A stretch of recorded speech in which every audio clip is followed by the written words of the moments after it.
اسلام میں احترام جان کی اتنی عظمت ہے کہ ایک انسان کا قتل پوری انسانیت کا قتل مانتا ہے، یہ تو آپ کو معلوم ہے۔ اور اللہ کے رسول صلی اللہ علیہ وسلم جب بھی جنگ میں جاتے اور جنگ میں بھیجتے تو ایک نصیحت کرتے، وہ نصیحت کیا ہے وہ دیکھو، کہتے ہیں کہ مسلمان ٹیررسٹ ہیں۔ اللہ اکبر! یہاں احترام جان کی اتنی اہمیت ہے کہ ایک آدمی کا قتل پوری انسانیت کا قتل مانا گیا۔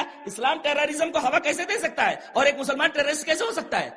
یہ الزام ہے۔ حدیث اس طرح، وان خالد بن الفزر حدثني انس بن مالك رضی اللہ تعالی عنہ ان رسول اللہ صلی اللہ علیہ وسلم قال انطلقوا بسم الله وبالله وعلى ملة رسول الله لا تقتلوا شيخا فانيا ولا طفلا ولا صغيرا ولا امرأة ولا تغلوا وزموا غنائمكم واصلحوا واحسنوا ان الله يحب المحسنين۔ رواه ابو داؤد في کتاب الجہاد۔ حضرت امام ابی داؤد رحمہ اللہ ابو داؤد شریف کتاب الجہاد کے اندر یہ روایت اسی طریقے سے لائے۔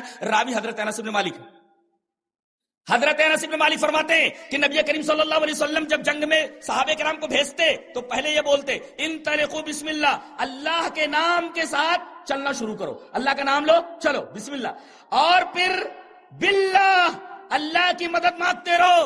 ایک تو اللہ کا نام تمہاری زبان پہ، دوسرے اللہ کی مدد مانگتے رہو، اور تیسرے وعلی ملت رسول اللہ، اللہ کے رسول صلی اللہ علیہ وسلم کی سنتوں کو، آپ کے طریقے کو ملحوظ رکھو، اور لا تقتلوا شیخا فانیا، کسی بوڑھے آدمی کے اوپر تمہاری تلوار نہ اٹھے، ولا طفلا، کسی بچے کے اوپر تمہاری تلوار نہ اٹھے، ولا امراتا، کسی عورت کے اوپر تمہاری تلوار نہ اٹھے، کسی صغیر کے اوپر، چھوٹے بچے کے اوپر تلوار نہ اٹھے، بوڑھے کے اوپر تمہاری تلوار نہیں اٹھنی چاہیے، کسی عورت کے اوپر تمہاری تلوار نہیں اٹھنی چاہیے، کسی بچے کے اوپر تمہاری تلوار نہیں اٹھنی چاہیے، جو ہتھیار ڈال دے اس کے اوپر تلوار نہیں اٹھانی چاہیے۔ اللہ!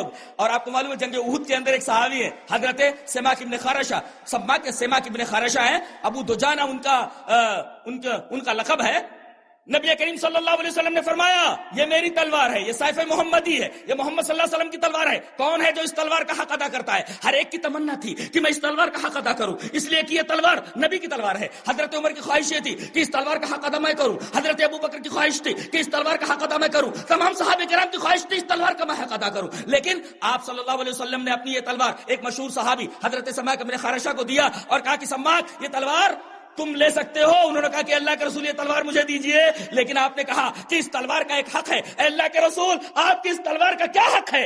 فرمایا کہ یہ تلوار یہ محمد کی تلوار ہے صلی اللہ علیہ وسلم، یہ تلوار کسی بچے کے اوپر نہیں اٹھنی چاہیے، یہ تلوار کسی بوڑھے کے اوپر نہیں اٹھنی چاہیے، اور یہ تلوار کسی عورت کے اوپر نہیں اٹھنی چاہیے، یہ تلوار کسی ایسے آدمی کے اوپر نہیں اٹھنی چاہیے جو ہتھیار ڈال دے۔ اللہ اکبر! یہ محمد کی تلوار ہے، یہ ہمارا نبی ہے، یہ قائد ہے، جنگ کے اصول بتا رہا ہے کہ بچے کے اوپر تلوار نہیں اٹھنا۔ یہ کہتے بم کہیں لگا دیا، ارے بھائی بم آپ لگا دے رہے کہیں پر، کوئی بھی لگا دے رہا، جبکہ میرا خیال ہے کہ مسلمان ایسا سوچ بھی نہیں سکتا، اس لیے کہ احترام جان کی اتنی عظمت ہے اس کے ہاں، اس چیز کا کوئی تصور ہی نہیں اسلام کے اندر۔ ارے لگا اس میں بچہ بھی مر سکتا ہے، اس میں عورت بھی مر سکتی ہے، اس میں بوڑھے بھی مر سکتے ہیں۔ ارے جب بوڑھوں کو مارنا حرام قرار دے دیا گیا، نبی نے منع فرمایا کہ بچے کے اوپر تلوار نہیں اٹھنا، بوڑھے کے اوپر تلوار نہیں اٹھنا، تو اس طریقے کی حرکت کو اسلام کیسے پسند کر سکتا ہے؟